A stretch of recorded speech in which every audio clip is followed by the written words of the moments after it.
2 साल और क्यों चाहिए? क्या चीजें जो हैं जो आप चाहते हैं कि भैया ये चीज नहीं पूरा हुआ, अगर ये समय रहा तो मैं उन कामों को लेकर। एयरपोर्ट एक बहुत बड़ा मुद्दा जमशेदपुर वासियों के लिए है। मुझे उम्मीद है कि आने वाले 2 वर्षों के कार्यकाल में अगर हमें कार्यकाल मिला तो एयरपोर्ट के दिशा में एक महत्वपूर्ण काम होगा। कोल्हान में उद्योगों के लिए डीवीसी की बिजली की उपलब्धता नहीं है। कोल्हान में कई स्टील इंडस्ट्रीज बंद हो गई हैं और कई दूसरे राज्यों में पलायन कर गई हैं। हमने स्टेट गवर्नमेंट से डिमांड किया है 1 स्टेट 1 रेट।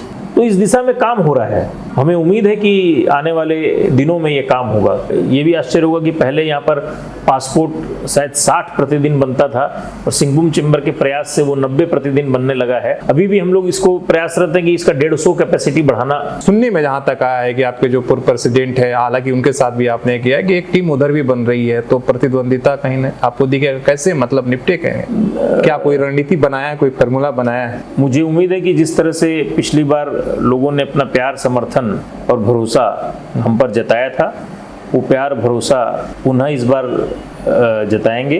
एक बात और समझने की है कि अगर उनके सीनियर्स उनके लिए जगह नहीं छोड़ते तो उनकी जगह कहाँ बनती, और हमारे सीनियर्स अगर हमारे लिए जगह नहीं छोड़ते तो हमारी जगह कहाँ बनती। दूसरा टर्म जब 2025 में पूर्ण होगा उसके बाद ये हमारी जिम्मेदारी बनती कि हमारे जो सेकंड लाइन है, जो जूनियर है, वही लागू उनके लिए हम जगह छोड़ें। ये तमाम सारी चीजें तो आपने, लेकिन सबसे बड़ा चेंबर के लिए आपके लिए चुनौतीपूर्ण क्या रहता है जब किसी भी मुद्दे को लेकर किसी भी अधिकारी या किसी भी लीडरशिप के सामने जाते हैं, अपनी बात को किस तरीके से, ताकि आपका काम आसान हो जाए, उसको लेकर किस तरीके से आप लोग, लेकिन वही लीडरशिप की कहीं ना कहीं आप लोगों की 1 अक्टूबर 2021 को जब हम लोगों ने पदभार ग्रहण किया, हमारी टीम ने जब 17, 21, 23 को, तो कोविड का प्रोटोकॉल चल रहा था।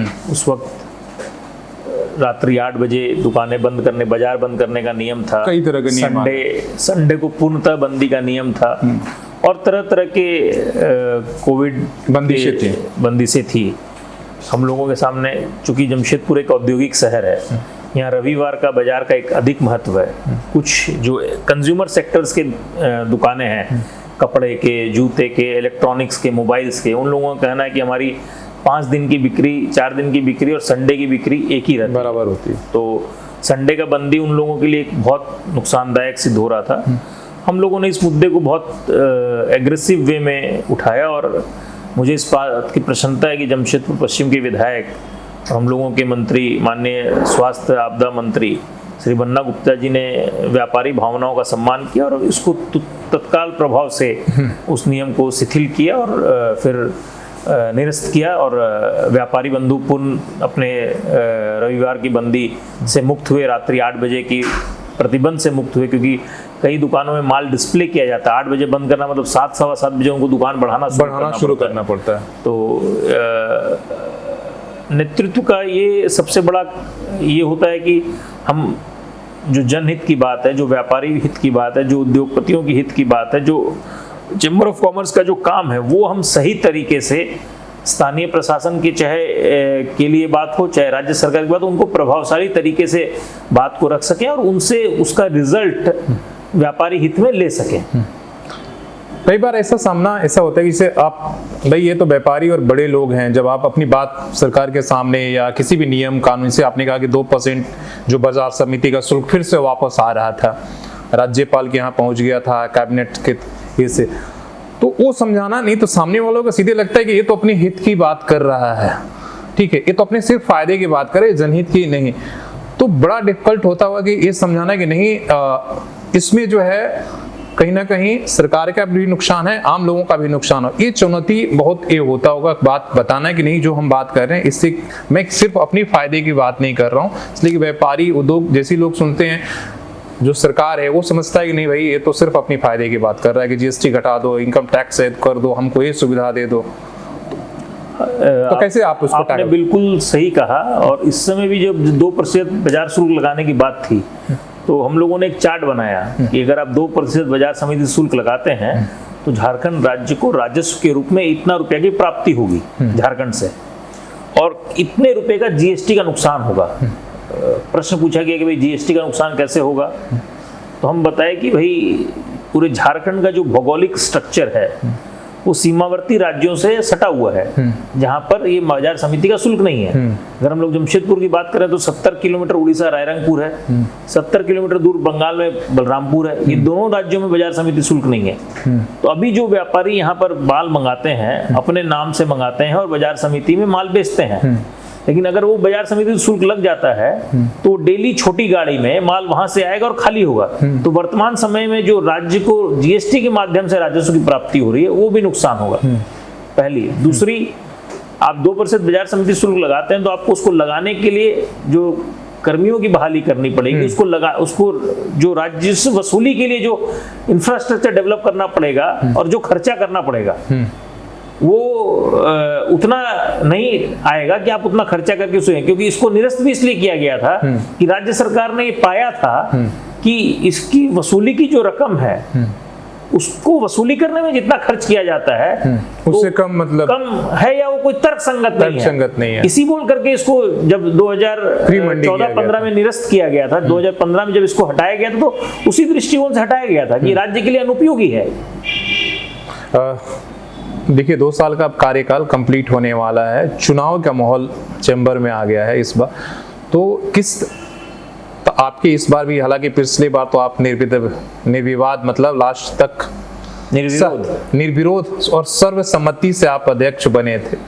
इस बार तो ऐसा नहीं लग रहा है। इस बार लग रहा है कि इस बार कहीं ना कहीं आपको अपने जो पूर्व हैं, सुनने में जहां तक आया है कि आपके जो पूर्व प्रेसिडेंट है, हालांकि उनके साथ भी आपने किया है कि एक टीम उधर भी बन रही है, तो प्रतिद्वंदिता कहीं ना आपको दिखेगा। कैसे मतलब निपटे कहेंगे, कैसे, क्या कोई रणनीति बनाया है, कोई फार्मूला बनाया है? पिछले बार भी ऐसी चर्चा थी कि कुछ लोग खड़े होंगे और इस बार भी ऐसी चर्चा है। देखिए लोकतंत्र है, जो भी व्यक्ति एलिजिबल है वो खड़े हो सकते हैं और मुझे उम्मीद है कि जिस तरह से पिछली बार लोगों ने अपना प्यार, समर्थन और भरोसा हम पर जताया था, वो प्यार भरोसा पुनः इस बार जताएंगे और पुनः हम लोग सब निर्विरोध निर्वाचित होकर के आएंगे और 2 वर्षों के लिए एक अच्छा टर्म फिर से करेंगे। और जहाँ तक आपके संकेत की बात है तो हम लोग we all are the branches of the same tree. मेरे सीनियर्स मेरे गुरु हैं, मैंने उन लोगों के साथ बहुत वर्षों तक काम किया है, उन लोगों से सीखा है बहुत कुछ। और एक कहावत है, seniors must make room for the juniors, और ये कहावत संगठन में, परिवार में, हर जगह लागू होती है। और हमें विश्वास है कि पहले भी हमारे सीनियर्स ने इस परंपरा का निर्वाह किया है और आगे भी इस परंपरा का निर्वाह करेंगे। और एक बात और समझने की है कि अगर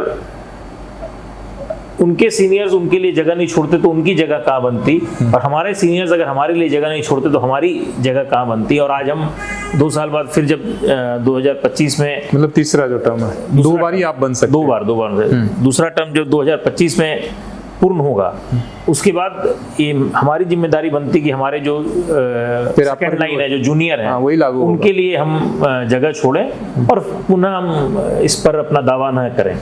ये स्वस्थ लोकतंत्र की परंपरा होनी चाहिए और Singhbhum chamber of commerce industry स्वस्थ प्रथा का हमेशा गवाह रहा है और आगे भी रहेगा, ऐसा हम लोगों को विश्वास है। विजय जी, ये 2 साल का जो रहा, हालांकि इसमें कोरोना काल भी बहुत सारा समय ऐसा ले लिया, और तो मेरा मानना है कि विजय जी को 2 साल और क्यों चाहिए? क्या चीज़ें जो हैं जो आप चाहते हैं कि भैया ये चीज़ नहीं पूरा हुआ, अगर ये समय रहा तो मैं उन कामों को लेकर पूरा करूंगा, तो मुझे थोड़ी सी वो खुशी और संतुष्टि हुई कि मैंने चैम्बर को प्रतिष्ठा दिला पाया जो हम सोचते थे कि हम ये ले जाएंगे। हालांकि 75-70 साल के आपने बताया कि चैम्बर का हम लोगों का इतिहास रहा है, बड़ा एक लंबा समय। देखिए 2014 में चैम्बर का संविधान संशोधन हुआ और ये इनकॉर्पोरेट हुआ कि व्यक्ति अपने टर्म के बाद तुरंत एक टर्म रिपीट कर सकता है। और 2013 से 17 के बीच में जो 2013-15 में जो अध्यक्ष थे उन्होंने टर्म को रिपीट किया 2015-17 में भी। उसके बाद 2017 में जो अध्यक्ष बने 2017-19 पहला सत्र और 2019-21 दूसरा सत्र, उन्होंने भी 4 साल का सत्र पूरा किया और उसके पहले के भी अध्यक्ष 4 साल का सत्र पूरा किया। 2021 में हमने नेतृत्व संभाला और हमारा 2 वर्ष का सत्र समाप्ति की ओर है। तो हम फिर अपना दूसरे सत्र का अध्यक्षीय काल का दावा कर रहे हैं। एयरपोर्ट एक बहुत बड़ा मुद्दा जमशेदपुर वासियों के लिए है और मुझे उम्मीद है कि आने वाले 2 वर्षों के कार्यकाल में, अगर हमें कार्यकाल मिला, तो एयरपोर्ट के दिशा में एक महत्वपूर्ण काम होगा। हम जब अध्यक्षीय पद संभाले थे तब कोल्हान में उद्योगों के लिए डीवीसी की बिजली की उपलब्धता नहीं है और ये विडंबना है कि इस क्षेत्र में जितने भी स्टील इंडस्ट्री है, स्टील इंडस्ट्री का प्रमुख रॉ मटेरियल बिजली होता है।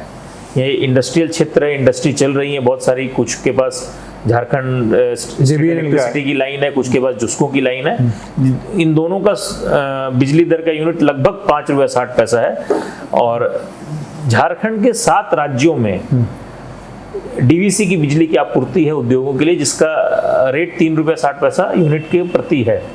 2 रुपया यूनिट प्रति यूनिट का फर्क, मतलब करीब 40% का फर्क उद्योगों के लिए बहुत बड़ा फर्क होता है।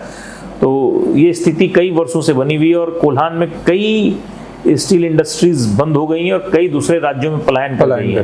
रायरंगपुर चले गया है, बलरामपुर चले गया और कुछ स्टील इंडस्ट्रीज गिरिडीह गोमो भी चले गया है। लेकिन जब शिफ्ट करने की बात आती तो लोग देखते हैं कि हम गोमो जाएं या जरूरत पड़ने पर रायरंगपुर भी चले जाते हैं जब शिफ्ट करना। तो अगर रायरंगपुर उड़ीसा जाते हैं या बलरामपुर बंगाल जाते हैं तो राज्य का राजस्व का नुकसान हो रहा है, राज्य में बेरोजगारी की संख्या बढ़ रही है।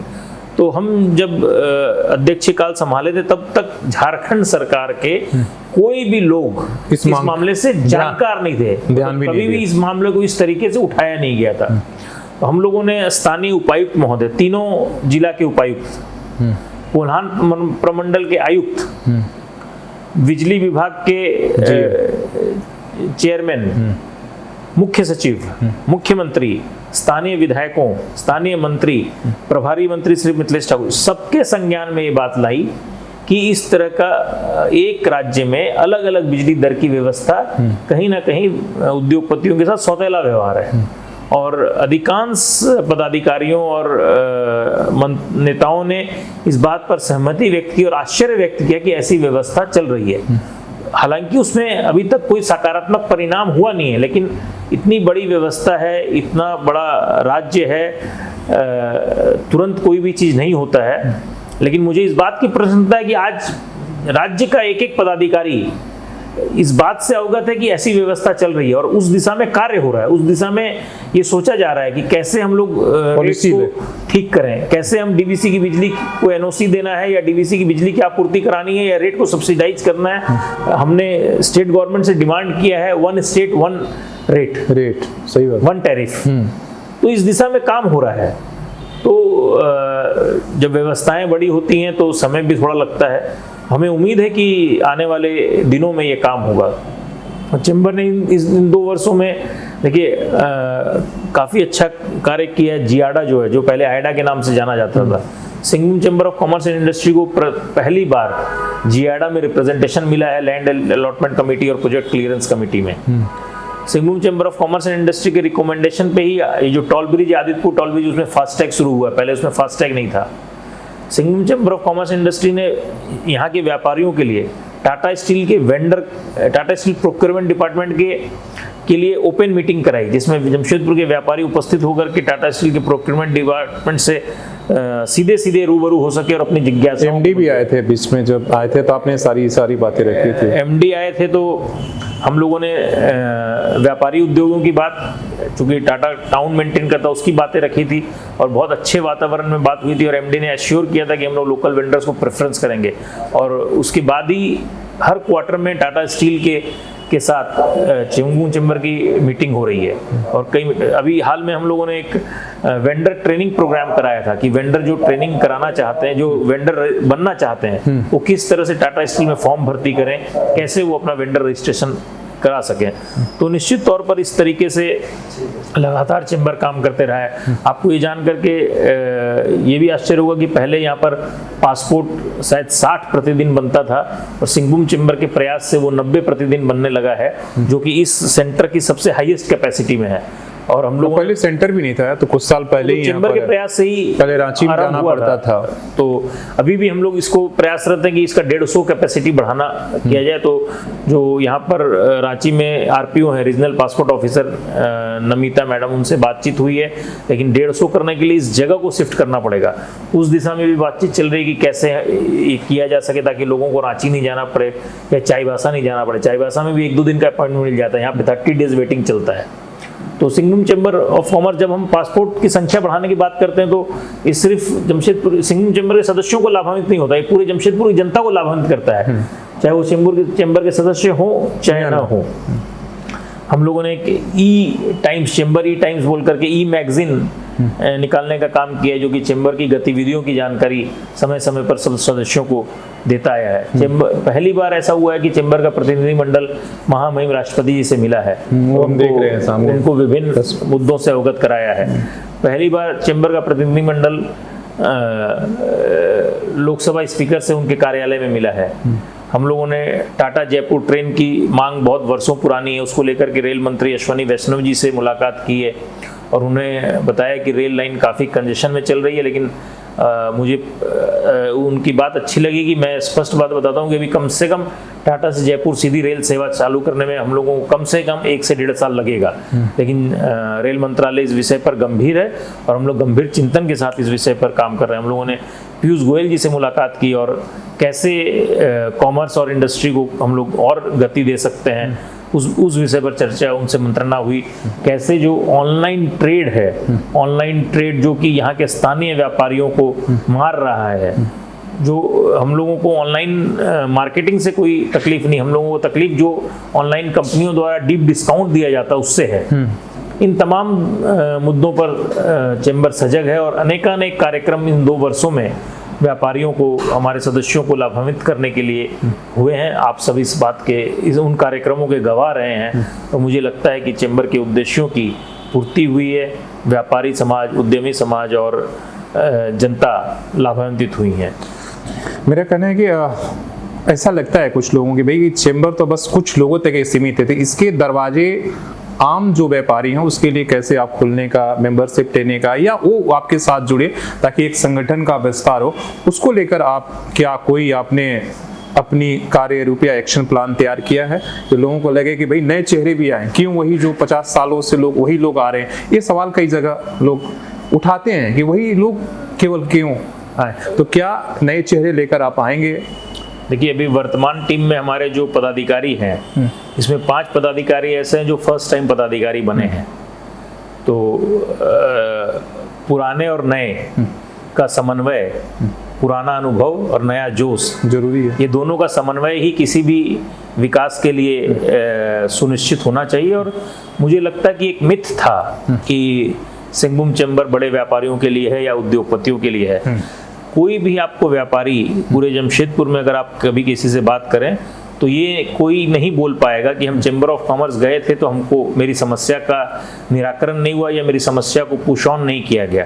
देखिए, कोई भी पदाधिकारी या कोई भी अध्यक्ष या कोई भी ये नहीं कह सकता कि हम उसकी समस्याओं का निराकरण तुरंत कर देंगे। हम कितने प्रभावशाली तरीके से उस समस्या का सक्षम पदाधिकारी के यहाँ पेश करते हैं, वो चैम्बर का काम है। अगर किसी के बस में होता तो रेलवे ओवरब्रिज 40 साल पहले ही बन जाता। हमारे चैम्बर भी 40-45 साल से रेलवे ओवरब्रिज के लिए प्रयासरत है। हमारे सभी अध्यक्षों ने पूर्ण प्रयास किया, लेकिन वो बना अभी। तो जब भी कोई भी व्यापारी हमारे यहाँ समस्या लेकर के आता है, हम कभी उससे नहीं पूछते हैं कि आप चैम्बर के सदस्य हैं कि नहीं है। वो एक व्यापारी है, उनकी कोई भी समस्या है उसको निराकरण करना मेरा धर्म है। व्यापारी संस्था का प्रतिनिधित्व करने के तौर पर, नेतृत्व करने के तौर पर मेरे 2 वर्ष के अध्यक्षीय काल में या पहले भी जब मैं मानद महासचिव था, कभी भी मैंने किसी भी व्यापारी से ये नहीं पूछा कि आप चैम्बर के मेंबर हैं तब हम आपका काम करेंगे, नहीं है तो नहीं करेंगे। चैम्बर की सदस्यता अलग बात है, व्यापारियों का दुख दर्द अलग बात है। मान लीजिए सैरात बाजार का मामला है या कृषि बाजार समिति का मामला जो अभी रिसेंटली हुआ, चाहे उद्योग का मामला है, चाहे उद्योग का मामला जो रिसेंटली हुआ, कभी भी इसमें तो ऐसा नहीं है कि इसका निराकरण हुआ या इसका जो स्टे ऑर्डर लगा या वो 2% बाजार समिति शुल्क नहीं लगा तो इससे सिर्फ चैम्बर के सदस्यों को फायदा हुआ। हर व्यापारी को फायदा हुआ, जो सरायकेला का व्यापारी है उसको भी हुआ, जो हल्दी पोगर का उसका भी हुआ, जो पाकुड़ का है उसका भी हुआ। तो वो सब तो सिंहभूम चैम्बर के सदस्य नहीं है। तो सिंहभूम चैम्बर ऐसा कोई काम नहीं करता है कि वो सिर्फ सदस्यों के लिए काम करता है, अपने सदस्यों के लिए काम करता है। संगठन में सदस्यता का अपना एक महत्व है, लेकिन हम काम पूरे व्यापारी वर्ग के लिए करते हैं, पूरे उद्यमी वर्ग के लिए करते हैं। समय समय पर हम लोगों ने वोटर आईडी का कैंप लगाया है, आधार कार्ड का कैंप लगाया है, जो कॉमन समस्याएं हैं जो पब्लिक की है उनका रेक्टिफिकेशन का काम किया है। तो इस तरह के सभी काम, पानी थोड़ा मंगा दीजिए। सभी काम किया गया है। ऐसा नहीं है कि मतलब एक मिथ है जो लोग बोलते हैं, परंतु ऐसी कोई भी बात नहीं है। सब लोगों के लिए हम लोगों ने कार्य किया है।